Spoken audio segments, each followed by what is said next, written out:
Hello guys, my name is Amit Sani and I welcome you in this Daily Hindu Analysis video in the morning. These videos come in the evening. MCQ lessons they are taken by Dr. Mahipal sir. 26th of December it is, and important issues, articles, issues which are related to environment section, issues which are related to the ancient history section. They are here today.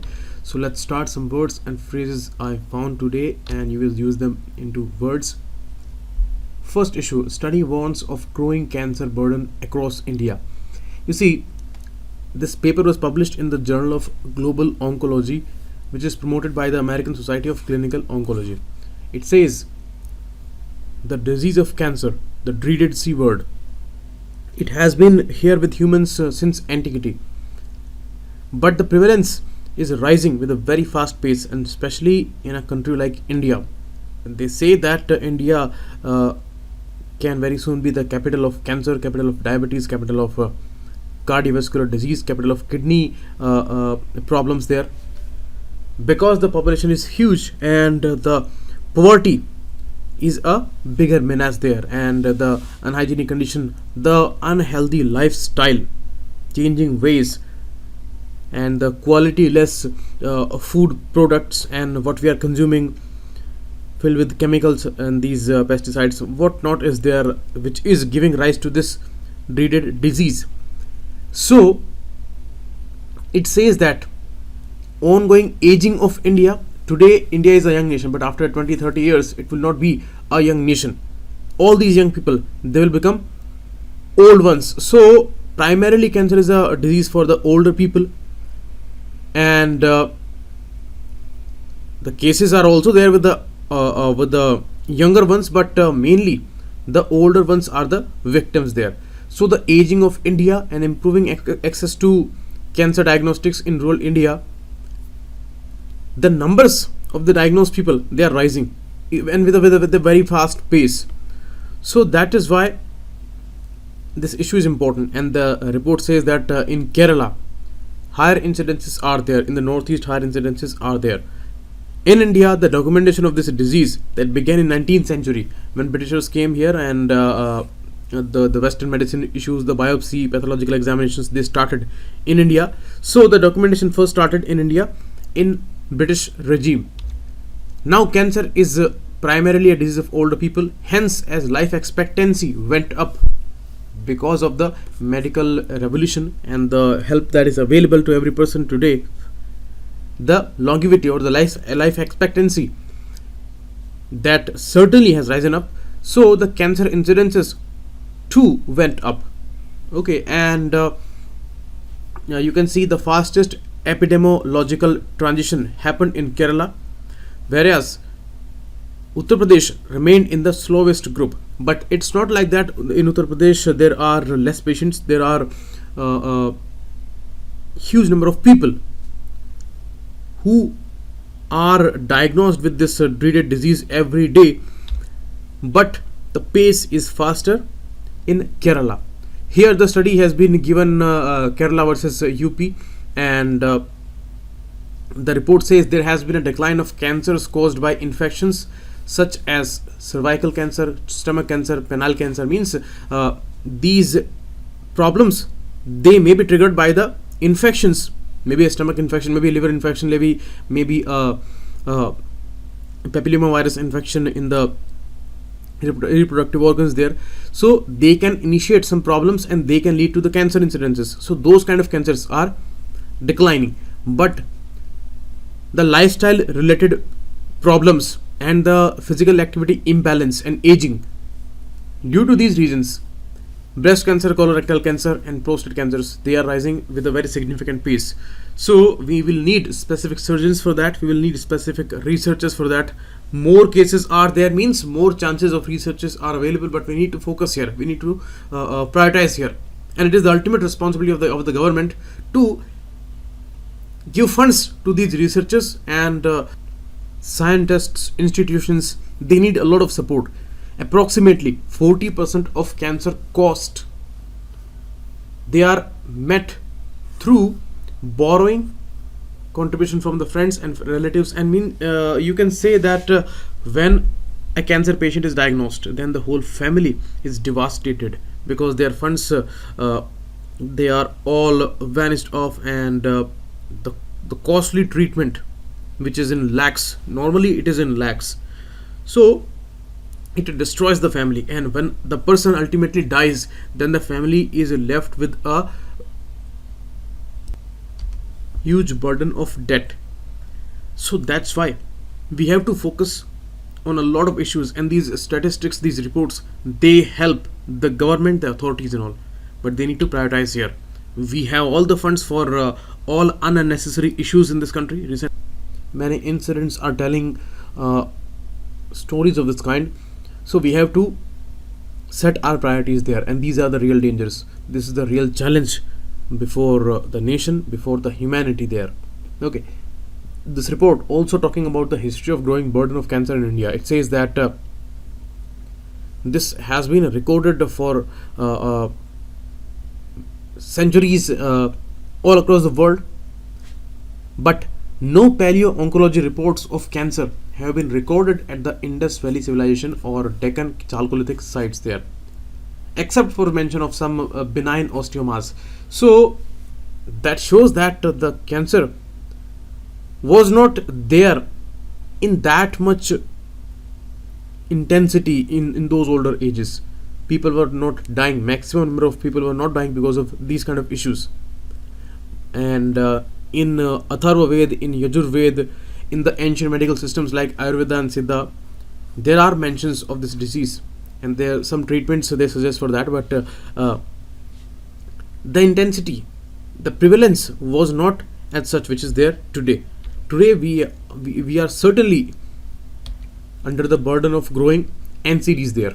Okay, cancer, they may ask you the details also, because this study is for this particular disease. It's a disturbed cell program where the cell does not die after division, and the consistent divisions that creates a accumulated mass of some nodes or some other secretions there in the body, and the cancer spreads with the help of blood and other vessels there. And in the starting it is benign tumor. In the later stages the metastasis happens, and this is all because cell controls its own process, and when that process is disturbed due to any reason, due to radiation, due to some chemical, due to some imbalance issue in the body, or some other factor, chemical factor, anything can be responsible for that. So this is how the cell program is disturbed, and the apoptosis process is not there. So the cells, their life cycle, the death program, that is disturbed, and that is why cancer happens. So we know about it for thousands of years now. Next issue, Prime Minister launches Atal scheme on groundwater, Atal Bhujal scheme, a new scheme for participatory groundwater management and bringing about behavioral changes at the community level for sustainable groundwater resource management in 7 states. So 8350 Gram Panchayats of 78 districts of Gujarat, Haryana, Karnataka, MP, Maharashtra, Rajasthan and UP. So these are mainly North India and Central India states.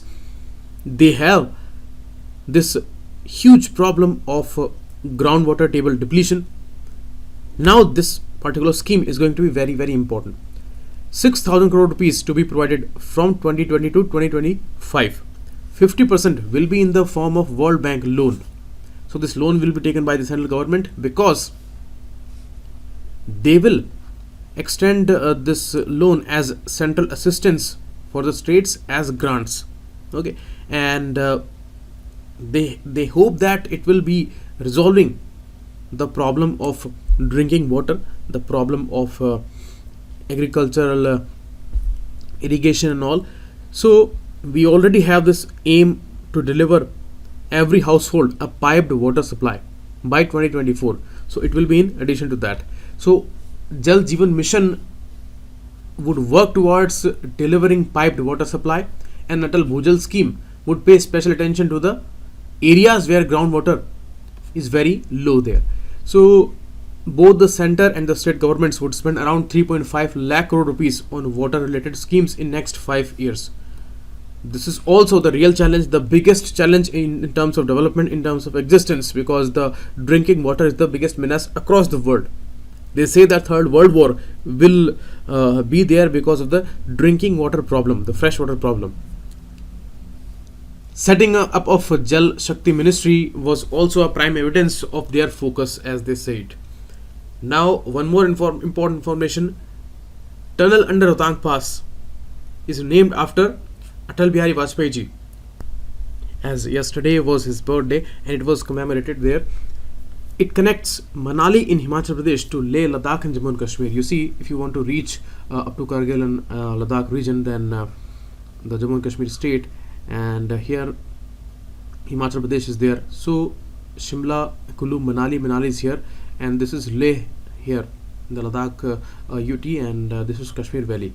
So there are two ways you can go from here to this Leh region, or you may go to Leh through this way. So two ways are there, and this Rohtang Pass is located on this particular highway. Okay, Baranachala Pass and Rohtang Pass, they are here, and now the tunnel is named after Vajpayee ji. So that will promote the tourism sector also in this region. That's important. Earliest Sanskrit inscription in South India found in Andhra Pradesh. You see, there is a village called Chebrolu village, and the Chebrolu inscription is found there on the temple wall there, and the inscription of Sapta Matrika, discovered by Archaeological Survey of India near Guntur in Andhra Pradesh. This village Chebrolu is there in Guntur district of Andhra Pradesh. Sapta Matrika, a group of 7 female deities worshipped in Hinduism, and this is the earliest Sanskrit inscription to have been discovered in South India. That's important. Earlier was after 400 AD, as its date suggests. This one is 200 years earlier. It was of 207 AD. It's in Sanskrit language in Brahmi characters, and issued by the Satvana king Vijaya. So it is Chebrolu village, and Chebrolu inscription they call it. This king Vijaya is mentioned in Matsya Purana also. They say that it was the 28th king of the Satvahana dynasty, which was there in this region in the starting of first millennium. You may say it was there from 2nd century BC to 2nd century AD, and it was the time of 207 AD. So 28th king of Satvahana dynasty. This village Chebrolu was called Tamrape at that time, and this is the data given here. So they may ask you about these things. Massive locust invasion in Gujarat. Locust, the grasshoppers. Okay, you can see in the local language they call it Tidda. So it is after 1993 and 4. This huge and menacing invasion of the locust has been observed in Gujarat state, and mainly in the border areas like Banaskantha and Kutch region, especially, where the very dangerous locust, because they consume a lot of amount of crops there. So locally they are devastating for castor, cumin, jatropha, cotton and fodder grasses, and Gujarat has not witnessed such an invasion of locusts since 1993 and 4. Locust warning organization is there in Jodhpur, Rajasthan, and that had noticed the swarms and predicted their trajectory across the international border. Banaskantha is the worst affected area. I'm sorry for this name. I don't know the exact pronunciation there, so it may be Banaskant or what is that? Please tell me. Okay. Because it is related to the agricultural setup and the crops and all their production there, so it may be asked in the prelims examination the details of this grasshopper, which is referred as short-horned grasshopper, and the devouring habits of it, and what devastation it can bring there in the fields. So that may be asked for sure. Locust outbreak reported in Rajasthan and Gujarat from areas bordering Pakistan, and the desert locust, which is the specific type, is potentially the most dangerous because of the ability of swarms to fly rapidly across great distances. And you see, within a square mile they can be found up to 2 crores in number. So they come like blankets in the sky, and each locust can consume the equivalent of their body weight, 2 grams in plants each day. So a swarm of such size would eat 423 million pounds of plants every day. That's the main problem here. And India has a locust control and research scheme that is being implemented by this locust watering organization of Jodhpur only, and it was established in 1939 and amalgamated in 1946 with the Directorate of Plant Protection and Quarantine Storage, PPQS. So this is the whole issue. It's a non-chordate, a small creature there. It's not belonging to the chordata group. Now the graphical data is about the NPA situation, and it's a good news that for the first time in last 7 years this NPA ratio is declining there. It is right now at 9.1%, and which was rising for 7 consecutive years. In 2016 the IBC was brought up, and it is working now properly. In this financial year of 19, 70,819 crore rupees, this much valued assets were recovered in the IBC process, insolvency bankruptcy court process, and before that in 2018 only 4,926 crore rupees were recovered there. So this is the biggest support here, and you can see there is a problem also. India is worst among the emerging economies in terms of the NPA situation. You can see India, the percentage is 9.2 in 16 year, in 17 it was 10%, in 18 it was 9.5%, in 19 it was 8.9%, and in quarter 2 of 19 9.2%. So this is how it is one of the worst performances in the emerging economies. Only Russia is close to us. There also it is a 6.6 only. So earlier the situation was far better. Till 2014 it was around 4%, but now it is rising consecutively, and in Russia it reached up to 10% in 17 year. But in all other emerging economies, you talk about Brazil, you talk about China, you talk about Malaysia, South Africa, Turkey, then they are 1, 2, 3% of the total given loans. So India is one of the poorest economies in this term. Now, an important article on the Global Gender Gap Index report of 2020. World Economic Forum brings this report, and India has dropped 4 points from 2018 to take the 112th rank on the index, 112th out of 153 countries. This is really a shameful number, and notably it measures gender-based gaps in access to resources. Pay attention here, access to resources and opportunities in countries rather than the actual level of the available resources. So it does not focus on available resources, it focuses on access to the resources there. And despite a small score improvement, India has lost 4 positions, and you can see the country has reportedly closed 2/3 of its overall gender gap with a score of 66.8%, but the report notes with concern that the condition of women in large fringes of Indian society is precarious. So that is very common, and the kind of incidents which are there every day in this country, devastating instances for females there, for their protection issues, for their equality issues, gender gap issues, even the survival issues for the girl child, so what not is there. But this statistics, they are official, and they tell the real condition there, and they help the policymakers there. So it is again the issue of setting our priorities there.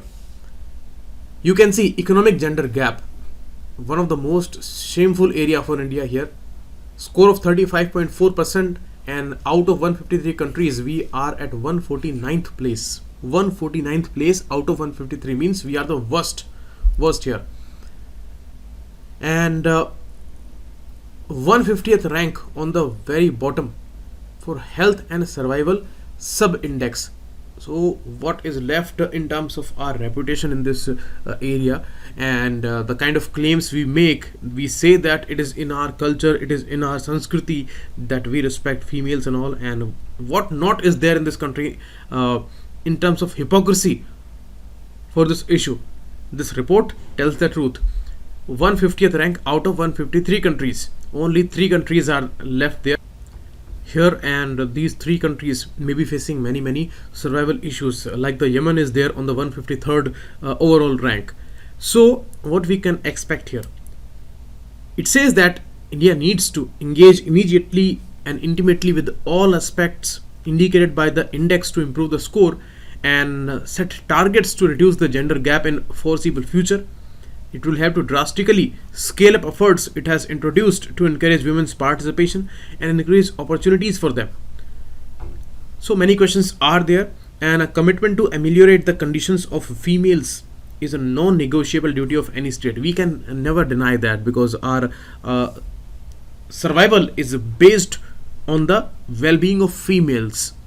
Because without females, males cannot survive. That's the truth, and we have to accept that. And that's why the first condition is there for the equal treatment and equal opportunity there for females. But how much we follow that? You see, more the country is backward, more the country is the country of conservative people, foolish people, and who do not appreciate education, who do not appreciate science there, who do not appreciate any proper way of life. Patriarchy is more in those countries. Only those countries, they suppress females. You can see the condition of Afghanistan, Pakistan, some other Middle East countries. So they have this kind of treatment there, but they have these consequences also, where the gender is balanced. Those countries, they hardly face any big social trouble there. You can see the examples there. All the crises are there in the in those countries of Middle East. Yemen is the example, Libya is the example, Afghanistan is the prime example there, Pakistan is the example there. So we stay in that category. If we want to come out of that category, then we have to make serious efforts, and the mindset should be changed, because it is there for the thousands of years and people are not ready to change that mindset. And today is the time where people deny all those progressive views. They are becoming more and more conservative in all terms, and the politics is also very bad due to that reason. Now, one question I framed on this issue, you can answer that. First is actually wrong, because it is a different report by UNESCO. This is by World Economic Forum, and the gender disparity is seriously largest for the whole world in political empowerment. In India, this disparity in the political empowerment, it's in better position. If we compare ourselves with other countries, then we are in a better position, because we are scoring 18th rank in this issue. But in the economic and the health issue, we are scoring one of the worst there. So you can see this report measures progress towards parity between males and females in these 4 terms, 4 parameters there. And by following the current trends, the overall global gender gap will close in 99.5 years. Means it will take 100 years to bring the equality if we are going with the same trend there. In South Asia, it will take 72 years, around 72 years. So we have to focus a lot. And in the political empowerment, you can see only on the 1/4 seats, total seats in the parliaments, females are there, and only 21% seats are there for ministers as women. So this is the condition of India here, and on the last page, this is the condition for the global stage. Other 2 reports, Gender Parity Index, it is by UNESCO. Gender Inequality Index is released by UNDP there, and this gender gap reports rankings are available here in this picture. Now in this article, Anmolam and Fareen Ahmed, they are talking about 2 important issues, 2 important previous articles there. One was there by Pinarayi Vijayan, the Chief Minister of Kerala, and second one countering that article was by Subramaniam Swamy. Now in this article, it's a well discussed issue of CAA. Both are talking about a particular angle there. They say quite often conceivably discriminatory laws are camouflaged by language. They use decorative rhetorics and all, and in their superficial discourses, their particular statements, They are very beautiful, they are very much idealistic, and you do not complain about any of those things, but the devil is there in the details. And that's why when Swami makes some arguments, then those things are again controversial, because Mr. Swami argues that the need of this bill arose partly because the Islamic theocratic nations Pakistan, Bangladesh and Afghanistan have brutally persecuted non-Muslim minorities since 1947. But it is not the actual truth. They have persecuted Muslim minorities also. You talk about Ahmadiyas, Ismailiyas, Hazaras and Shias. What about them? You see, this is our official position on UN platform, UN Human Rights Council, in the 38th session of it in 2018. What was our official statement there? We talked about Pakistan. We said that in its obsession with Puritanism, it has unleashed systematic persecution against its own Muslim minorities, including Shias, Ahmadiyas, Ismailiya, Hazara, who have been reduced to the second-class citizens. But we are excluding them. We are taking them as Muslims. So what are our grounds? This religious ground has never been there. Some confusions have been spread about this issue also. We are talking about the religiously persecuted minorities, but these are the actually persecuted minorities. They are way more persecuted than other religious groups there. But we are not including them. Means we are targeting Muslims as a group. That's the main issue of it. This is the allegation here. And Dr. Swami has argued that no Muslim or Jew came to India over last 70 years. But it is not a constitutional logic. But because according to this logic, we cannot deny citizenship to the Muslim minorities there. But we are denying that. That means this statement by Mr. Swami, for that argument, is not appropriate. And some confusions were there regarding the Congress Party Working Committee's resolution of 1947 also. That issue was based on persecution. But we did not point out any specific name or religion, and we took all the persecuted people out there. This is something the Congress was explaining, and the lenient and humane approach was targeted in that statement. But today we are including some people, but we are excluding some also. At that time, we were not excluding anyone on the basis of their religion there. We were taking all persecuted people. So I always say there is no problem in the CAA if all persecuted minorities are there. But they are dropping the groups which are really persecuted there. That's the problem. And the combination of NRC there. This issue is again discussed. I have highlighted all the points, and you can discuss that. One question on the basis of this NPR issue is given here, and the explanation is also there in the details. So this is all for today. We'll meet again tomorrow. Thanks a lot. Keep watching. It was Amit Zaini.